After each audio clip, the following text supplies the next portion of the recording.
அதே போல இந்த உள்ளிருக்கிற விஷயத்தை பொறுத்தளவு சமூக நீதி அண்ணல் அம்பேத்கர் அவர்களை பற்றி வெறுமனே பேசி எந்த விதமான பிரயோஜனம் கிடையாது.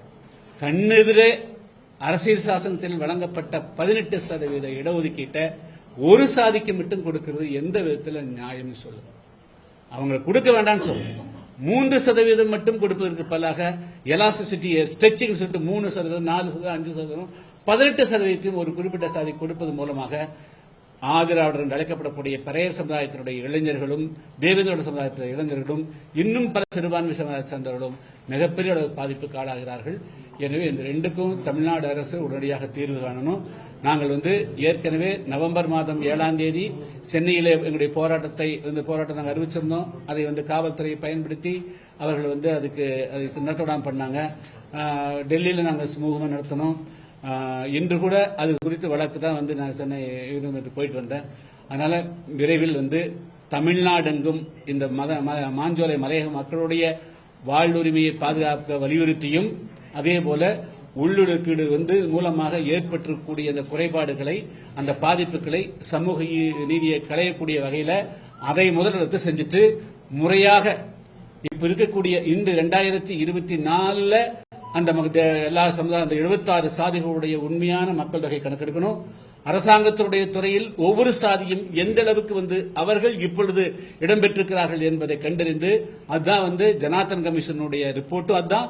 அதே போல ஆகஸ்ட் 1ஆம் தேதி அன்று உச்சநீதிமன்றத்தினுடைய தீர்ப்பும் முறையாக ஆய்வு, அதாவது எம்பிரிக்கல் டேட்டா, அதாவது விஞ்ஞானபூர்வமான டேட்டாக்களுடைய அடிப்படையில் தான் எந்த இடஒதுக்கீடும் கொடுக்கப்பட வேண்டும் என்று சொல்லப்பட்டிருக்கிறது. அதை இந்த அரசு கடைபிடிக்க வேண்டும் என்று வலியுறுத்தி மீண்டும் தமிழ்நாடு எங்கும் நாங்கள் இந்த கூட்டமைப்பினுடைய சார்பாக புதிய தமிழக கட்சியுடைய முன்னெடுப்பில் மீண்டும் போராட்டம் நடத்தவிருக்கிறோம். அந்த போராட்ட தேதிகள் விரைவில் பிப்ரவரி மாதம் முதல் வாரத்திலிருந்து போராட்டம் தொடங்கும். இப்போ அந்த மாஞ்சோலை கிராமத்தில் எவ்வளவு மக்கள் பாதிக்கப்படுறாங்க, மாவட்ட நிர்வாகம் மாநில நிர்வாகம் என்ன சொல்லுங்க சார்? இல்ல, அதாவதுங்க எல்லாமே அந்த பிபிடிசி என்ற அந்த கம்பெனியை வச்சு அவர்களை வெளியேற்ற முயற்சிக்கிறாங்க. 2 விதத்தில் அந்த மக்கள் வாழ்றாங்க. அதாவது மாஞ்சோலை தேயிலை தோட்டங்கள் வருவதற்கு முன்பாகவே அங்கே மக்கள் குடியிருந்து வருகிறார்கள். அவர்கள் 2006 வன உரிமை சட்டத்தின்படி அவர்கள் அங்கே ஒரு நில உடைமையோடு வாழ்வதற்கு தகுதி பெற்றவர்கள். ஒரு பகுதி தொழிலாளர்கள் மாஞ்சோலை பிபிடிசியில வேலை செஞ்சவங்க, இன்னொரு பகுதி அங்கே காய்கறிகள் விளைவித்து தேன் விளைவித்து அதே போல சிறு சிறு 1 ஏக்கரை 2 ஏக்கரை வைத்துக் கொண்டு அவர்கள் அங்கே வாழ்வுரிமையை காப்பாற்றி வருகிறார்கள். எனவே இந்த 2 விஷயத்தையும் கணக்கில் இந்த அடிப்படையில் தான் வன உரிமை சட்டம் 2006 வன உரிமை சட்டத்தின்படி அவர்களுக்கு எல்லா விதமான முதல்ல ரைட் டு லிவ் இன் மாஞ்சோலையிலே வாழ்வதற்கு உண்டான உரிமையை 2006 வன உரிமை சட்டத்தின் வழங்க வேண்டும். அதுதான் மிக முக்கியமான கோரிக்கை. அதுக்கு பிறகு அவர்களுக்கு நீங்க ஸ்கில் ட்ரைனிங் கொடுக்குறீங்க அல்லது வேற என்ன கொடுக்குறீங்களோ அதெல்லாம் கொடுக்கணும். இதுதான் மிக முக்கியமான கோரிக்கைங்க.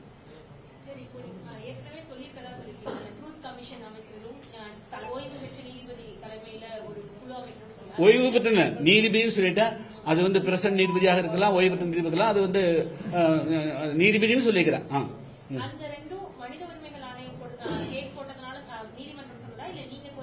இல்ல மனித உரிமை ஆணையத்தினுடைய அறிக்கையில் சொல்லப்பட்ட விஷயம்தான். அதை நான் அப்படி திருப்பி சொல்றேன். அதை தமிழ்நாடு அரசு மனித உரிமை ஆணையத்தினுடைய கொடுத்திருக்கக்கூடிய அந்த முழு அறிக்கையினுடைய அடிப்படையில அந்த ட்ரூத் கமிஷனும் அமைக்கணும். அதே சமயத்தில் நீதிபதியோருடைய தலைமையில தமிழ்நாடு மாஞ்சோலை மலையக மக்களுடைய இன்றைய அவருடைய அவல்நிலையும் கண்டறியணும். அதே போல தமிழ்நாடு இருக்கிற அனைத்து தேயிலை தோட்டங்களிலும் ஆய்வு செய்து ஒரு முழு அறிக்கையை சமர்ப்பித்து அவர்களுக்கு அதுபோல சமூக குடிமைகள் இழைக்காதவாறு பார்த்துக்கணுங்க. அமைச்சர்கள் தலைமையில குழுலாம் அமைச்சு போய் ஆய்வுலாம் பண்ணிட்டாங்க. நேரு 2 நாட்களுக்கு முன்பாக போய் ஆய்வு பண்ணாரு. இந்த விஷயத்துல தமிழ்நாடு அரசோட நடவடிக்கை எப்படி பாக்குறீங்க? அது முழுக்க அவங்க தவறா அப்ரோச் பண்றாங்க. அதாவது நீதிமன்றத்தில் 2 முக்கியமான விஷயங்களுக்காக நான் வழக்கு தொடுத்தேன். ஒன்று இந்த விஆர்எஸ், அது பாருங்க அந்த அறிக்கையிலே நீங்க பாருங்க. இந்த விஆர்எஸ்ங்கிறது முழுக்க அச்சுறுத்தி, அதான் அந்த ஸ்டேட்மெண்ட் ஒவ்வொரு தொழிலாளியோட ஸ்டேட்மெண்ட் நான் கொடுத்திருக்கிறேன். அதுல